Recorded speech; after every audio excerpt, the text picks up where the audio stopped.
మళ్ళీ free bus అనేసరికి ముగుడులు తీసుకెళ్ళుకుంటారు, వీళ్ళు ఒక్కలే పారిపోతారు. అవి ఎక్కడికి వెళ్తారో ఏటి చేస్తారో అసలు ఎవరికి తెలియదు. అసలు ఎక్కడికి వెళ్తారనేది ఫ్రీ బస్ అంటారు అంతే. ఎందుకు ఇలా తయారయ్యారు అసలు నిజంగా? మీ వాళ్ళు ఎన్నో ప్రమాదాలు జరుగుతాయని తెలుసా? ఎక్కడ పెడితే అక్కడ పాలకొండలో ఒక బస్సు అయిపోయింది, మెట్ట దగ్గర ఒక బస్సు అయిపోయింది, కుమిరిలో ఒక బస్సు అయిపోయింది.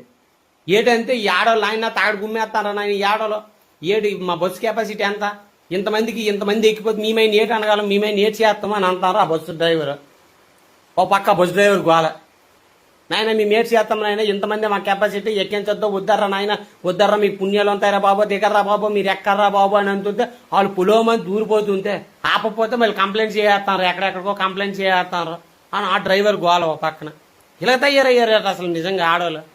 ఒక ఊర్లో ఒక 100 మంది, ఒక ఊర్లో ఒక 50 మంది, ఒక ఊర్లో ఒక 70 మంది, ఒక ఊర్లో ఒక 30 మంది, ఇలాగ 30, 40, 70, 80 మంది దూరిపోతుంటే అది బస్సు అనుకోనరా లేకపోతే విమానం అనుకోనరా మీరు అందరూ? అసలు ఈ ఆడవాళ్ళు అర్థం చేసుకోండి, అది బస్సు అనుకోనరా లేకపోతే విమానం అనుకోనరా?